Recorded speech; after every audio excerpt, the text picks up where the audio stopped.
ఓ దేవుడు పుట్టిస్తాడు, ఓ దేవుడు వరం ఇస్తాడు, ఓ దేవుడు రాత రాస్తాడు, ఓ దేవుడు సంతానం.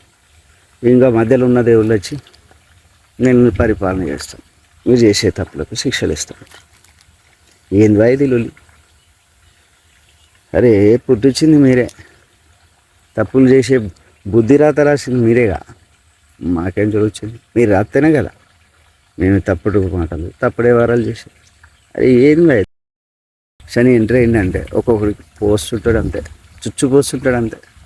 ఎందుకంటే వచ్చింది కదా స్వామి, తాట తీస్తాడు. ఇక మరి తాట తీసుడు ఎట్లుండదో కానీ నువ్వంటే భయపడతారు స్వామి. అయ్యో నువ్వంటే కూడా కాదు, యముడు మీ అన్న యమాగ్రజం ఇక మామూలుగా ఉండదు. అటు ఇటు నీకైతే పూజలు చేస్తారు, ఇంకా ఆ స్వామికి అయితే ఇవ్వలేవు, ఎందుకంటే వస్తే పట్టుకోపోతావు. ఇక మరి అట్లున్నప్పుడు సందేవా నేనైతే ఒక్కడే చెప్తాను, ఏలిన్నట శని అర్ధమ శని. అరే నువ్వు నా జీవితం అంతా ఉండువే, అయ్యా దేవా సారీ అయ్యా మన్నించు, నా జీవితం అంతా నువ్వే ఉండు.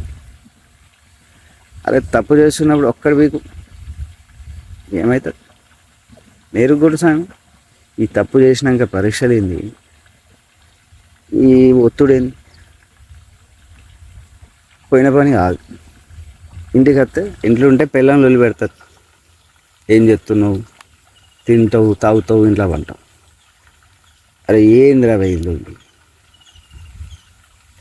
ఇక పని చేద్దామంటే కాలు రెక్కలు ఇచ్చుకోవాలి, పని ఇచ్చేటోళ్ళు లేదు, వచ్చిన పని చేసేత కాదు, ఇంకేదైనా కొత్తది చేయాలి. ఏం చేస్తాం? ఏంది ఇక మరి ఎట్లా రవి? కూర్చొని తింటే గుట్టలైనా కరుగుతాయి. మరి అయ్యావే చేసి పెట్టింది అయితే ఏం లేదు, ఎగింటింత మాత్రమే. ఎకరం అర్ధ ఎకరం ఉంటే ఏం చేస్తాం? పండించుకొని బతకాలి. పోరాళ్ళ చదువులో లక్షలలో, ఇక కొనుక్కొని తినాలంటే వేలల్లో. ఏమన్నది? పావు ఎకరం అర్ధ ఎకరం అమ్ముకోవాలి. ఇక వాడు కొడుకు పెరుగుతాడు, పెద్దగా అవుతాడు, ఏదో ఉద్యోగం చేస్తాడు, పని కట్టం వచ్చిందను ఈయనయ్యా వాడేమి ఇచ్చిండ నాకు, పని అయ్యే అర్ధ ఎకరం అయితే వీడు పావు ఎకరం అమ్మకదు, నాకు ఇచ్చింది పావు ఎకరం. నేను ఎట్లా బతకాలరా? నేను చదివిన చదువులు గింత ఫీజులు కట్టరా నాయనంటే లచ్చ కట్టి ఇంకేం కడతామని అది మనసులో ఉండిపోయా, చదవాలనిపోయా, చదివినాయి కడితే సంఖనాయ. ఏం చేస్తాం? ఇక ప్రైవేట్ కొలువులు 5,000 20,000 10,000 ఇక వస్తాయి చూడు. ఇక మళ్ళీ మొదలవుతుంది నాకు సంసారం. ఏమో అయ్యా, అరే ఏంది ఈ మధ్యతరగతి జీవితాలు అవి ఎందుకు ఇదంతా నాకు అర్థం కాదు. అమ్మ జీవితం. అరే వాడు ఎదిగినోడు ఎదిగే పోతున్నాడు, వీడు ఒదిగున్నాడు దిగే పోతున్నాడు. అరే వీడెప్పుడు కింద నుండి పైకి వచ్చేది? ఎవడున్నాడు ఈ లోకం? ఉన్నారు ఎవరన్నా? నీకు చెయ్యిచ్చి కాబట్టి ఏదైనా కూర్చుని పెడతారు, చల్ నడు, నువ్వే ఎదగాలి, నీ ఉరుకుడు నువ్వే ఉరకాలి, నీ ఎదుగుదల నువ్వే తెచ్చుకోవాలి.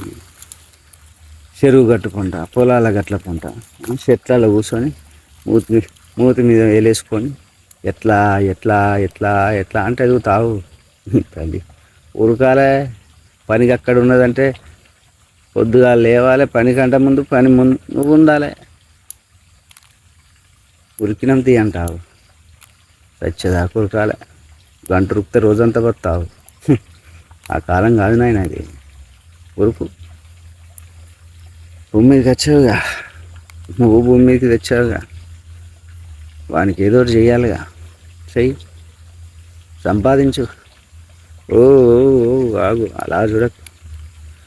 నేను ధర్మాత్మని దండిగా పుణ్యం ముట్టగడుతున్నా, వాడు బతికేస్తాడని మాత్రం అనుకోకు. ధర్మాత్తులకు, రాజులకు, వంశీకులకు పూజలు చేసి తిండి పెట్టారు నాయన.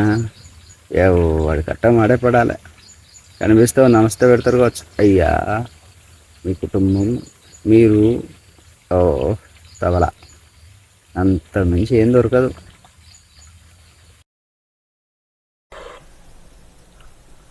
అందరికీ నమస్కారం అండి. నేను ఇందాక మాట్లాడిన మాటలు ఎవరు ఉద్దేశించినవి కాదు, ఇలా వీడియో చేయాలనిపించి చేశాను. దయచేసి తప్పుగా అనుకోవద్దు. మరొకసారి నా వీడియోని చూస్తున్నందుకు ధన్యవాదాలు.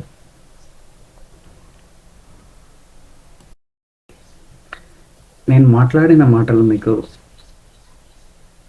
ఒప్పించుంటే క్షమించాలి.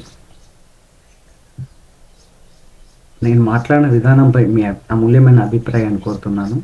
కామెంట్ రూపంలో నాకు తెలియజేస్తారని ఆశిస్తున్నాను. Please subscribe, share, like, comment please. మళ్ళీ కలుద్దాం. మీ బాటసారి.